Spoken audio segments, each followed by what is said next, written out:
Jadi kalau ada orang niat taklim untuk debat, ada orang niat taklim untuk nyombongkan diri, ada niat orang taklim untuk duniawi, adkhalahullahu nar, maka Allah akan masukkan dia ke nerakanya Allah. Masya Allah, hati-hati ya, hati-hati ya. Semua yang ngajar ada fitnahnya sendiri, yang terbang ada fitnahnya sendiri, yang duduk di depan ada fitnahnya sendiri, yang duduk di belakang ada fitnahnya masing-masing.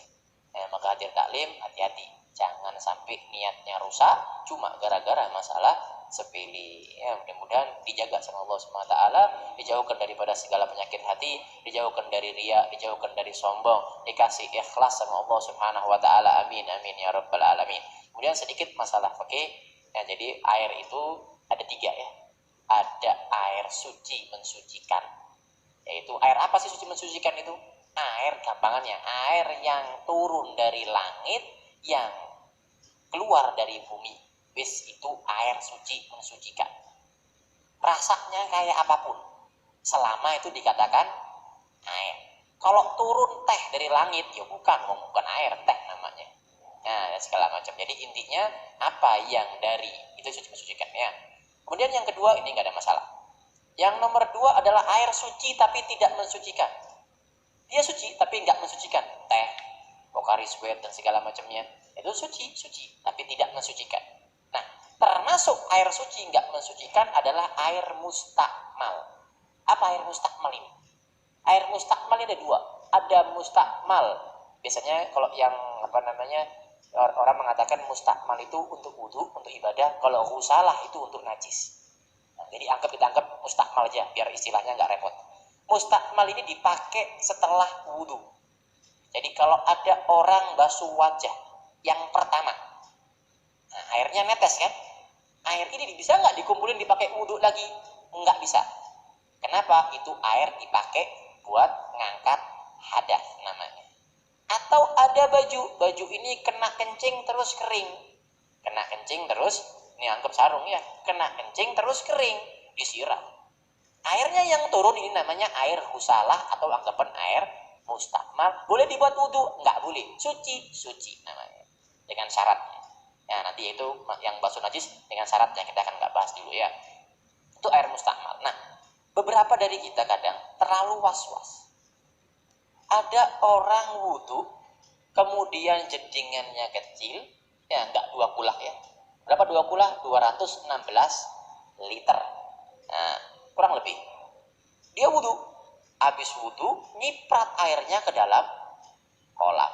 Wah, wis mustakmal ini namanya. Enggak. Kenapa? Itu adalah air yang kejatuhan mustakmal. Beda kalau ada orang basuh wajah, kemudian basuh tangannya dicelupkan ke kolam, tapi nggak niat iktiraf, niat jadi gayung, maka jadi mustakmal semua.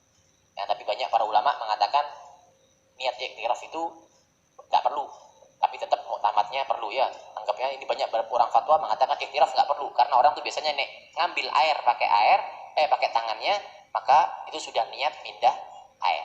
Nah, jadi kalau ada kolam, ya, anggap aku minta contoh satu dulu, angkatan ini, angkatan ke atas gini, balikin, gini, berdiri, dibalik. Nah, anggap itu kolam, ya, angkatan ke atas. Nah, ya gitu. Anggap itu kolam ya, airnya dikit. Terus saya wudu nih, kok capek nih enggak? Nah, terus diprat ya air saya, kok itu tetesan. Apakah semua langsung jadi mustakmal? Enggak. Kenapa? Karena itu air suci kejatuhan benda suci, maka dilihat, kecampurannya sak tetes, maka boleh pakaikan lagi.